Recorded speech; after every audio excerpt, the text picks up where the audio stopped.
Hi, magandang umaga po sa inyong lahat. For our first reading for today, tingnan naman po natin kung ano po ang makikita natin sa first reading of the day today. No? I hope na napanood nyo na po yung first, second, and third reading kahapon and yun live. Parang konti pa lang po ang nakakapanood nung first, live at nung first and second reading. Parang yung third reading na, yung for live and first reading parang konti pa po yung nakakapanood, and yung third reading, no, parang ang marami-rami pa lang po napapanood ay yung second reading. Dapat bago po kayo pupunta sa second reading of the day ay tingnan nyo muna po, no, kung ano po yung inyong mapapanood muna dapat ng first reading. Hindi po kayo pwedeng mag-skip. Mas maganda po ang mapapanood nyo kapag ganon, no? Yan, okay. Buksan muna po natin ang ating mga kandila. So, sana po ay panuorin nyo muna po kasi sayang naman po, no? Sayang po yun. Kailangan po mapanood nyo muna po yung first reading of the day, yung live kahapon, first reading, bago po kayo tumalon sa second reading, no, and third reading of the day, no. Tingnan po natin kung ano po ang makikita natin sa first reading of the day today. Okay. 1, 2, 3, 4, 5, 6, 7, 8, 9, and 10.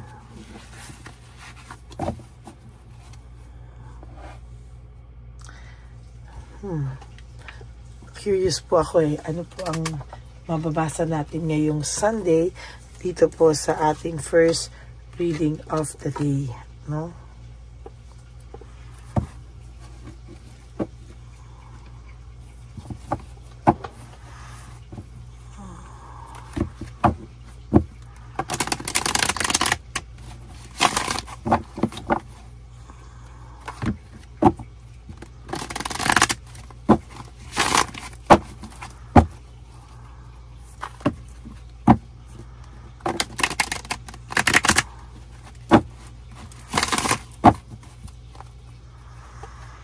Kamusta po kayong lahat? I hope na kayo po ay nasa mabuting kalagayan ngayong araw na to ng Sunday, no?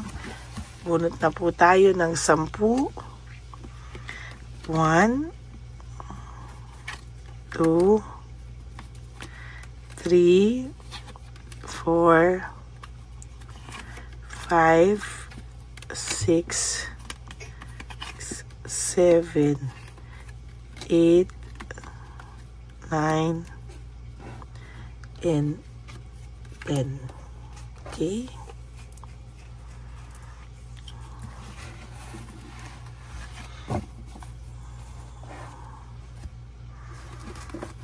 Huwag nyo pong skip to, no? Ito po ay ating yan. Huwag nyo po skip to, ha? Dito po tayo kumukuha ng connection sa inyo.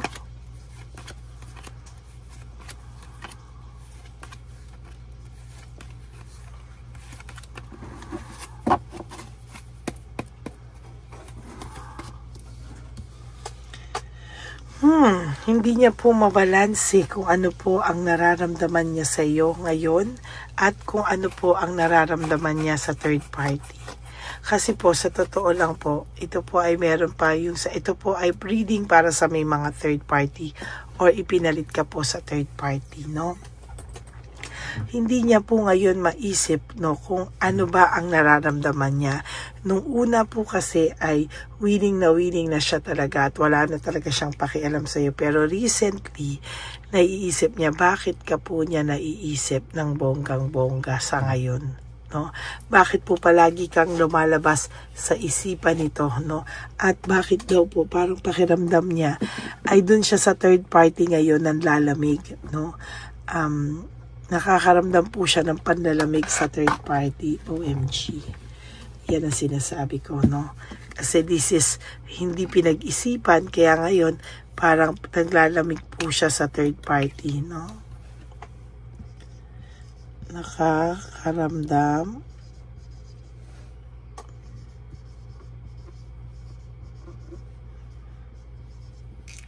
ng panlalamig.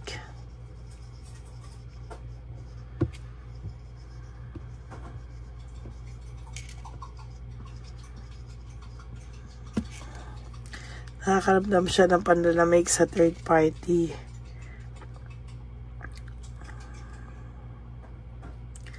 At away sila ng away.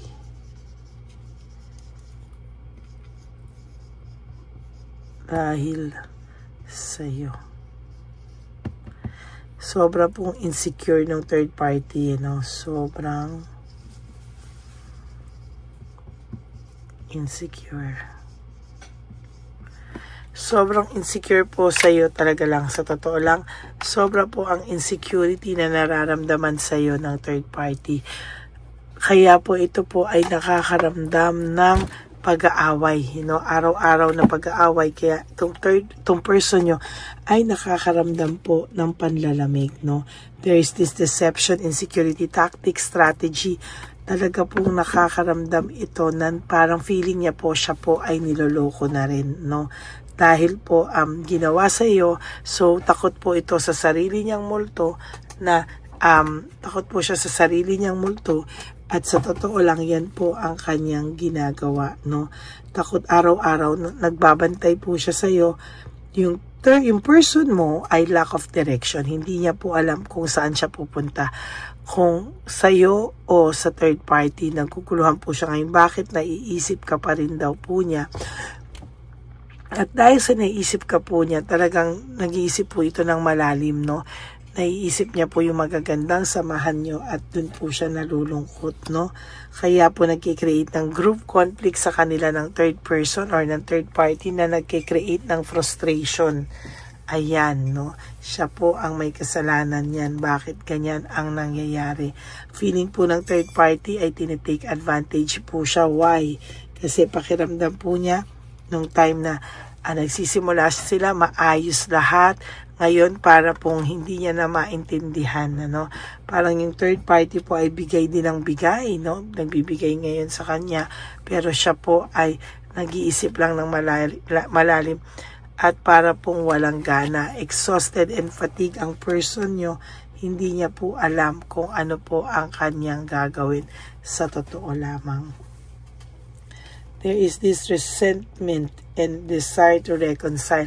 Nagugulat ang person nyo. Bakit feeling niya minsan namimiss ka niya? Bakit parang feeling niya minsan galit na siya sa inong una, bitter na bitter siya, gustong-gusto niya tong third party, parang gusto niya mag-move on dito sa third party, pero bakit daw ngayon parang nag-step back siya ng konti at talagang naiisip ka po ng person mo ngayon whether gusto niya o hindi, pumapasok ka sa isip niya. And take note, minsan nadadala niya yan kahit po sa panaginip niya.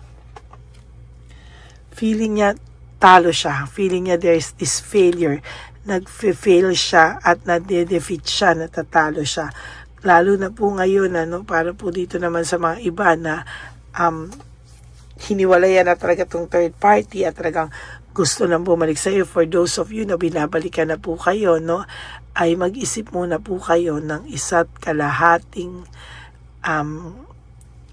taon. Joke. Hindi, mag-isip muna po kayo sobra-sobra, bago nyo po tanggapin ulit ito. At hindi niya po maisip na ganun ka lang po kadaling balikan.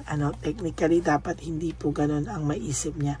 Gusto niya po ulit i-maintain yung control niya sa iyo or bawiin yung control sa samahan niyo. Pero nagiging defensive muna po siya, masakit po dito at masaklap dito ay nagiging defensive lang po siya, Hindi niya po matanggap yung kasalanan niya. Kaya kung ano-ano po ang sinasabi niya na pagsisisi at pagbe-blame sa iyo, False success, hindi totoong naging masaya siya, hindi totoo na lahat po ng pinapakita niya sa iyo dati ay hindi totoo. Ngayon po, parang sinisisi ka niya na nagkagulo-gulo pa yung buhay niya. Yan daw po ay dahil sa iyo, no? Yan. Ngayon po siya nakakaramdam ng panic, no? Nag-i-slow down po siya. Ngayon po siya nag-iisip, hindi katulad nung una, bara-bara ito, no? Kung ano man ang gustuhin niya, go, no? Wala po siyang pakundangan sa yung pakiramdam, pero ngayon po, nagpapanik siya. Nag-i-slow down siya. Iisipin niya muna, maghihintay muna siya. Yan. Yan po ang nararamdaman niya sa ngayon. Deception and manipulation. Sa totoo lang po, minamanipulate niya po lahat ngayon, no? Pinapalabas niya, ikaw ang dapat i-blame sa lahat ng to kung bakit po kayo nagkasira, kung bakit siya lumayo, umalis ng bahay o nag-leaving home, making decision, moving forward, dahil daw po sa iyo, ikaw daw po ang may kasalanan, ano? Samantala ngayon po, ikaw daw ang maraming blessings. So, hindi niya po na naghiwalay kayo, gumanda daw ang buhay mo, or talagang kahit naghiwalay kayo ay nakasurvive ka po sa buhay, no? Siya po'y nakakaramdam ng coldness dati, pero siya po'y nakakaramdam ng sobrang panggigigil sa ngayon. Ginagamit lang po nito yung utak niya over sa puso niya, kaya hindi niya po magawang-gawang mag-sorry sa'yo, no? Talagang yan po ang kanyang there is lack of resources, unstable. Nag-enjoy po ito ng sobra. Inubos niya po lahat. Kaya ngayon po siya po ay may lack of resources. Nagkaleche-leche rin po ang finances nito. Sabi ko nga po sa inyo, karma is real. Totoo po yung karma, no? Kung akala mo po na ganyan na hindi naman siya yung kanyang baraha, ang takbo ng buhay niya sa barahang ito ngayon, ay akala mo ay very happy na siya. No, he or she is very unstable and as a matter of fact, lack of resources, no? Sinasabi ko po sa iyo, may nagsiselos sa iyong matindi, no? May matinding nagsiselos sa iyo at marami pong nag-i-stalk sa iyo without your knowledge. Pati po mga kaibigan nitong third party to ay nag-i-stalk sa iyo sa my day mo, kung ano man po. Kahit po binlock nyo na sila, ay meron pa rin silang mga ways on how to stalk you every day. Ang masaklap lang po ngayon, silang dalawa ngayon ang nag-aaway. Bakit? Kasi po, takot po si third party sa sarili niyang multo. Kung ano po ang ginawa niya, takot po siyang bumalik sa kanya. Okay, so yan po ang first reading of the day nyo. Nakakaramdam si person mo nakakaramdam siya ng panlalamig sa third party nyo, no? O third person nyo, no? At away sila ng away sa araw-araw na ginawa ng Diyos because of insecurity. Yan ang pinakamalala sa lahat ng malala. Okay? So maraming salamat po sa inyong lahat. For those of you who would like to have a private reading with me, you can message me po at Lady Lee Elena. That's LADYLY. Elena, nasa dulo po yan ng ating video. Diyan nyo lang po ako makokontak. That's my only official and legit FB account. Bago po yan, ilabas ko po ang fake account ng Lady Elena, no? Na sana po ay maging aware ang lahat na meron pong fake na gumagaya sa atin at nangangwarta lang po ng mga tao. Okay? Maraming salamat po. Ingat po kayo dyan. And of course, for my ever faithful, loyal, solid Lady Elena family, I love you all from the bottom of my heart. Mahal na mahal ko po kayong lahat.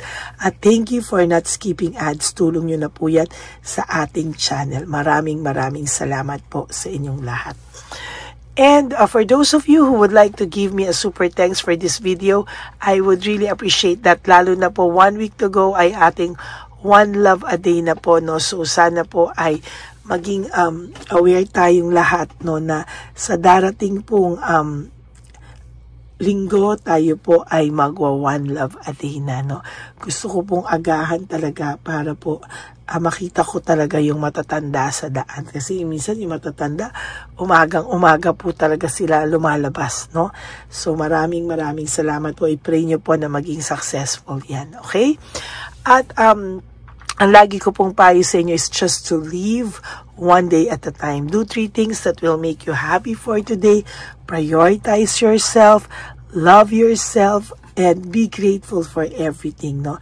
Tandaan nyo po, tandaan nyo po na huwag nyo muna po isipin yung mga okasyon na darating sa inyo para hindi kayo ma-torture.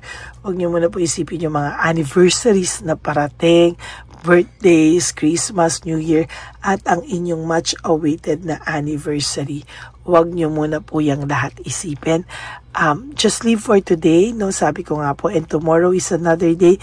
Do the same thing every day, and one day, you will realize, okay na pala ako, no? Nakasurvive na pala ako. And of course, you also have to realize that life is too short. Don't make it shorter by stressing yourself from all the pains and heartaches na binigay sa inyo ng kahapon. Just surrender everything to the divine universe and just let go and let God write your life and love story. Ako po ay magbabalik, pero sana nga po, sabi ko sa inyo, panoorin nyo muna po itong first reading bago po kayo tumalon sa second and third reading for today, no? At yung kahapon po, please watch nyo muna po yung live natin ng pinaka-umaga, then the first and second reading and the third reading last night bago po kayo tumalon sa first reading na ito. Okay? Para po, kayo naka-updated po kayo sa lahat ng mga readings natin. Okay? So, maraming salamat po sa inyong lahat. And, sabi ko nga po sa inyo, huwag kayong malungkot. Ako po ay magbabalik para sa second reading of the day. Pinaalala ko lang muna po sa inyo na sana ay napanood nyo na muna po lahat. Okay? Bago po kayo tumalon dito. And as of now, we are approaching 17,000 subscribers. Maraming pong salamat sa inyo. Ikalat nyo pa po ang ating channel para mas marami pa po tayong matulungan ng mga nangangailangan ng tulong. Okay? Maraming salamat po sa inyong lahat. And may God bless you all. Happy Sunday po, and don't forget to attend Mass po. No? Okay? I love you po. Bye-bye po. Magandang gabi po ulit sa inyong lahat. Ako po ay muling nagpapaalala sa inyo na mayroon pong lumalabas sa FB at Messenger account na fake account po, no, nang hihingi po ng $25 through PayPal, at hindi po yan totoo. Huwag po kayong maniwala dyan. At pag sinabi mo po na gusto ko pong marinig ang boses nyo, or makita kayo, ang sasabihin po ay magbibigay kami ng link, buksan mo yan, at pagkatapos ay makikita mo ako. Huwag po kayong maniniwala dahil yan po ay hindi totoo. Yan po ay isang malaking scam na pag binuksan nyo po ay mahahack po lahat sa inyo. Mahahack po ang inyong mga personal details. Lahat ay mahahack. Ako po ay nalulungkot na ito po ay nangyari, ngunit sa talagang may mga tao pong masasama at may mga tao po talagang hindi makatiis na hindi gumawa ng masama sa ibang tao. Pero maging aware po sana kayo, tulungan niyo po ako, i-report po natin yung fake na yan at sa FB para siya po ay mawala na. At wala na po siyang mabiktima pa, no? Nandyan po lahat ng details at maraming salamat po sa inyong lahat. Maraming salamat po sa inyong lahat at mag-iingat po kayo.